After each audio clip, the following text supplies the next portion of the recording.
X-Men's Krakoan era is officially over.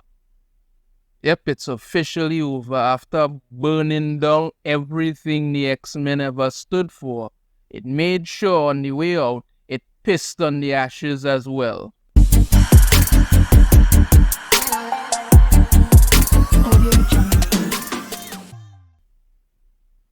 5 years, believe it 5 or 6 years, of the most ridiculous set of nonsense anyone has ever seen. When Jonathan Hickman started X-Men, the whole Krakoan era thing, he had a plan. It was never supposed to run for as long as it had. He had a plan for what he wanted to do, but then he ended up leaving, some say because, he didn't like what's going on, other reasons, I think, different things, we're not sure, but he ended up leaving. And then the doofuses in the X-Men office took over and just ran it into the ground. There have been some bad times in X-Men comics before. There have been some stories that have gone to places people didn't dig and nothing and the other. But this Krakoan era didn't just run itself into the ground. It fundamentally destroyed everything that was at the core of the X-Men. The X-Men, the mutants, everything, they stopped being what they were about, because the X-Men were fundamentally about fighting to protect the human race, mutants, the whole dream of mutants and humans living together. All these things is what they were fighting for. They abandoned all of that when it came to the Krakoan Age. They basically became isolationists, living on their island nation of Krakoa, and also terraforming Mars and the moon and all these different places and whatnot. They would They basically had their own laws. No humans were allowed on the island. All this nonsense back and forth.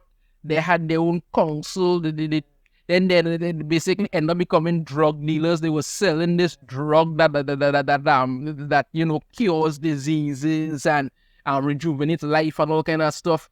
Death became meaningless because everybody could be brought back now. Doesn't matter how. It started off with, it was a certain amount of time they could bring people back, and then after a while, just became anybody. Doesn't matter how long you were dead, they could just bring you back just like that. When you talk about what fundamentally happened to the X-Men stopped being heroes. They basically became cold-blooded killers, all because of what Orchis had done to them. They became cold-blooded killers. But even before that, you look at Beast, for instance, and what they did to Beast, so they did to Hank McCoy. Beast basically became CIA Hitler. He was running an operation on Krakoa with X-Force, and where he was experimenting on mutants, on humans, doing some of the most horrible things imaginable. And then, what did they do? They ended up killing Beast and then replacing him with a clone that had memories up to a few years ago. So this clone of Beast didn't have any of the current memories that any Beast. They destroyed that character, and Hank McCoy was always one of the best, most logical characters that have. He got destroyed. Then you had Charles Xavier. They basically had Xavier abandon his dream of mutants and humans living together. He fully embraced Magneto's dream. They ended up on Krakoa. Next thing you know, Xavier went back in time to kill Moira McTaggart when she was still a child before all of this began. Then he changed his mind. Then he seemingly hooked up with Orchis to help them kill mutants. Also, he could enact some plan that in doing so, the Phoenix could rise again, and so it was very confusing nonsense. And then the last issue of this basically had this battle in the White Hot Room, and the Phoenix kind of pulled a MacGuffin out of nowhere and stopped Sinister. It was just such nonsense, to be honest with you. Really, really a bunch of serious nonsense. But it's reached to where it has gone now, and Xavier is basically, after what Xavier done, he surrendered himself to humans, and he's about to be locked up. But Wolverine decides to show up and Wolverine wants to kill him because of what he did. Basically, as I said, Xavier betrayed them and helped Orcus to kill the mutants and all of this stuff with it and thing, all of this. So Wolverine shows up to kill him, but before he could do that, Magneto shows up and stops him, tosses Wolverine aside, and he and Xavier go to have a talk. And the way this whole thing boils down between Xavier and Magneto is that now Magneto is embracing Xavier's dream, and Xavier is the one who's getting locked up as a criminal. So yeah, the bad guy is now considered the good guy, and the good guy is now a hated criminal by everyone. But that's kind of the standard for comic books these days. There's no hope in these things anymore. Once you're a hero, they try to find a way to drag you down, and then they act like, well, we could always reach you down to this low point and bring you back up and all of this stuff and the other. You're not Alan Moore. You can't do that. You don't do it well at all. It just comes off as really stupid, and you all seem desperate to act like you can somehow piece together these things on your own when you can't.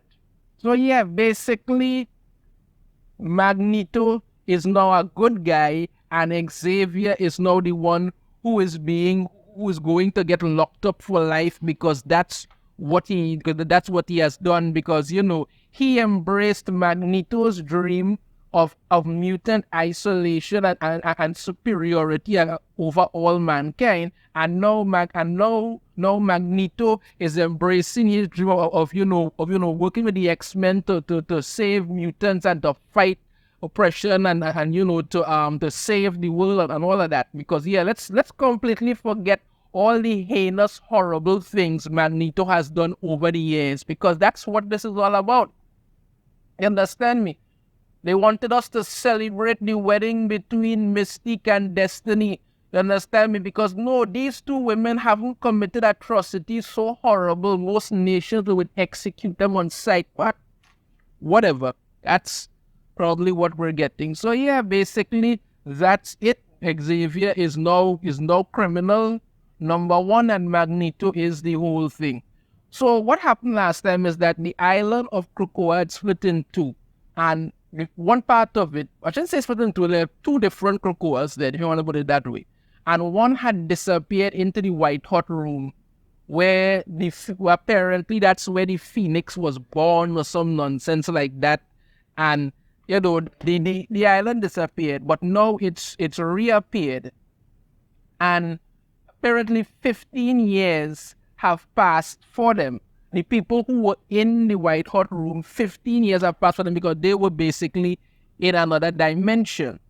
And while they were in this dimension, they basically were in this dimension, all the mutants who had died, right? All of them who had died, all 15 million are back, right? All the generation mutants who had died, they all came back, right? So they have spent the last 15 years in this dimension where it's peace, prosperity. They live in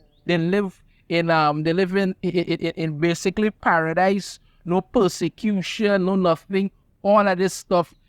So basically, what they've set up to put it as is that the very thing that Krakoa was never supposed to be about in the beginning, but it literally became about that after.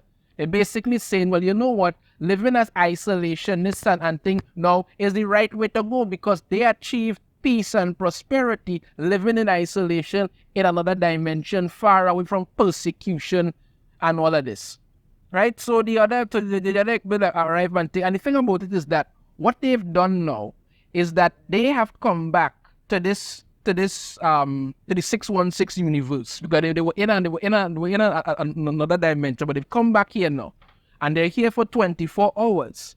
And the thing is that the reason why they're here is because they want to have some of the mutants there actually want to remain on Earth, right? Some of them want to stay, but wouldn't want to go. Which begs the question: why would anybody want to come back?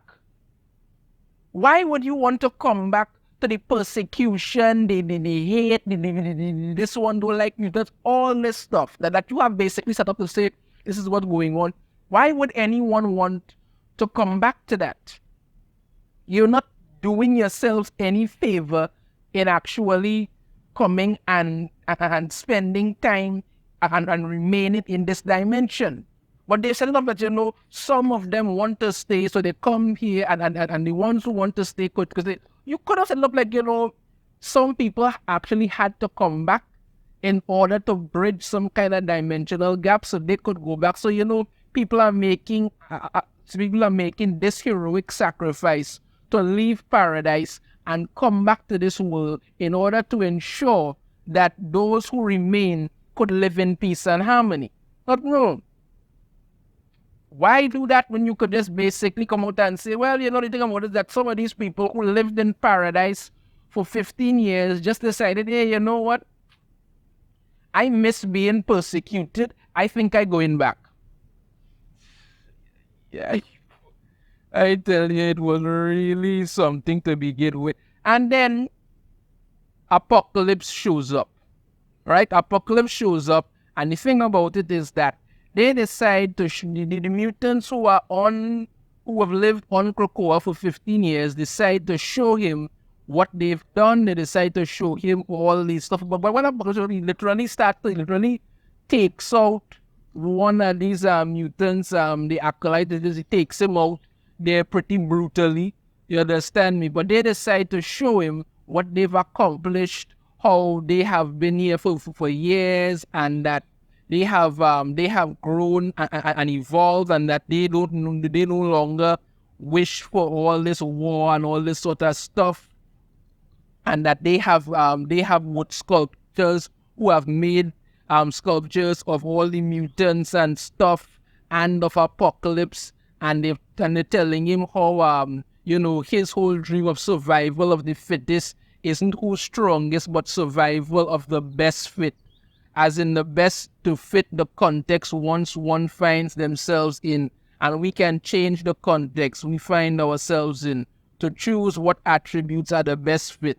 In terms of efficiency, altruism is best. Violent competition is a distraction from survival in the long term.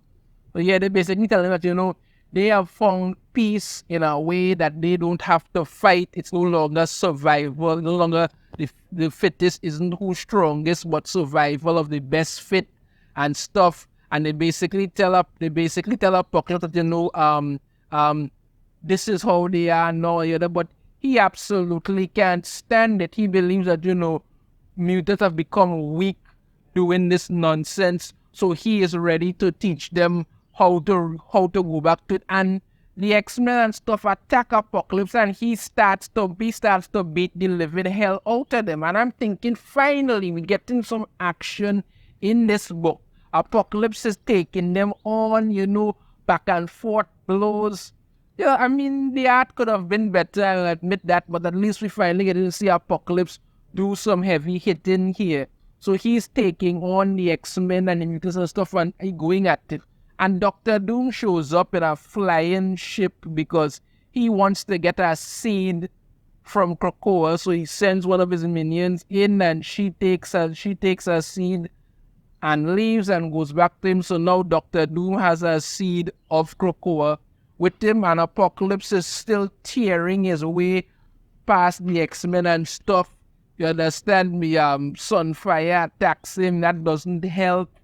Colossus and he trade blows back and forth, but eventually Apocalypse gets the upper hand, starts to tear down all of this, and he tells them that they will shape mutantdom for next generation. Because Apocalypse thinks that he always believed that in order for mutants to evolve to be the most dominant and powerful species on the planet, they need to go through hardships to make them stronger to overcome these things.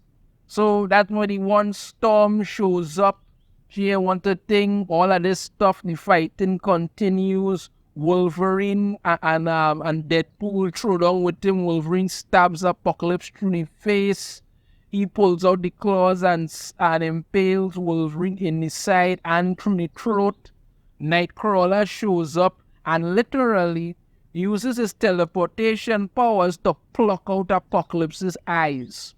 Because, no longer are we a pacifist priest who will just, probably teleport Apocalypse into the air and drop him hard onto the ground. No, that's too easy. Let's rip his eyeballs out now. That's what we're doing. So he beaten the hell out of them. Emma Frost tries to talk to him mentally. He won't have any of it. She turns into the diamond form and he slaps her across the ocean. Jean shows up and what really sucks about this part is you're thinking, okay, Apocalypse is finally going to start something. We go get some action here. No, they show up, basically tell Apocalypse, listen, take a peek inside the mind of everybody, see what they've accomplished. And when Apocalypse realizes that, listen, they don't need me anymore, they've accomplished something and I am no longer needed, he just leaves. He just leaves.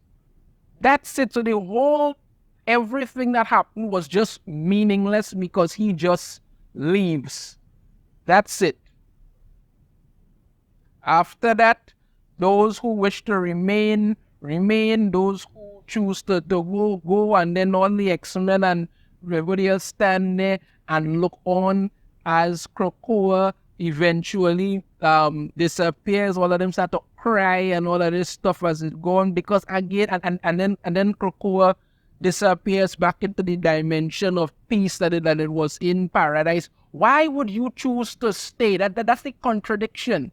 Because you're saying that the very thing you all have started off wanting to get from this thing, well, I shouldn't say started off because it didn't start off that way, but it eventually became this whole isolation. We don't need any of this nonsense anymore. You understand me? That's what you've gotten. You could have all gone on to Krakoa and left, but no, you decided you're going to stay in a dimension of people that hate and fear you. When you've basically been set up for the last few issues that you would rather be isolationist and not want anything to do with humanity at all. So it's a real contradiction to itself, but that's what they do, and Krakoa disappears. And that's done now. Apocalypse goes back to Araku and starts to talk about how he has been, how he was rejected, and maybe it's time he find the air and all of this. And we get to Xavier, who is now inside this cage that they built to keep him in there forever. But what happened is that Xavier planted this psychic suggestion in the minds of the most powerful people, the smartest geniuses in the world years ago, that if they ever decided to lock him up, they would have to, he had them put in a loophole so his mind could still roam free and all of this. And we see this mutant there with this shirt on called Krakoa was for lovers and stuff, and she's walking around and people watching her, and there's this weird guy there with a mankind tattoo on his forehead and stuff, and Xavier is out there, and the mutant is walking along by herself, and the guy pulls out a knife to kill her, and what happens is that Xavier takes control of his mind, right? The mutant girl escapes, and then Xavier leads him to the top of a skyscraper, and it's implied that he makes the man jump off to his death.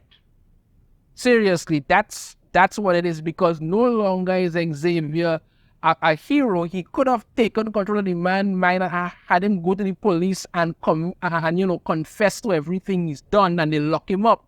But no, easier thing is to just have him walk to the top of a skyscraper and imply that, he caused the man to leap to his death. That's how you do heroism, people. That's it. That's how you do it. Yep. Gotta love that.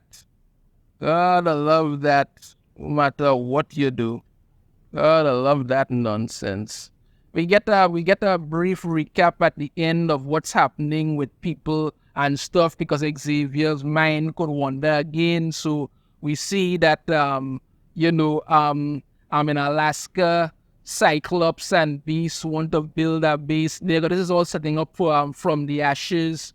You go to Mexico, you see Rogue and Gambit talking, and Rogue wants to build a new, wants to put together another X-Men team, and Gambit is talking about, oh, this could be a second honeymoon for them. You go to Chicago, and Kitty Pryde is there, and, you know, she wants to live a normal life. We know that's not going to happen. Wolverine is running with some wolves in Canada. Alex Summers doubts his place in the world. Kamala Khan is in New York City. You see Forge apparently losing his godforsaken mind. And meanwhile, Aurora, basically Storm, is at the United Nations headquarters, because I believe she's now the one in charge of Mars, I think it's Mars. She's now the one in charge of Mars and stuff there. So she's like this big diplomat now, and all of this thing. He goes to see Jean, who's at the edge of sheer space, bringing back a thing to the life. And it's all of that, what's going on. But that's pretty much it. That is pretty much the end of the whole X-Men Krakoan era. They have taken everything that was meant to be. It started off with something, with a really interesting story. Jonathan Hickman had a vision. He left, and the idiots who took it over ran it into the ground.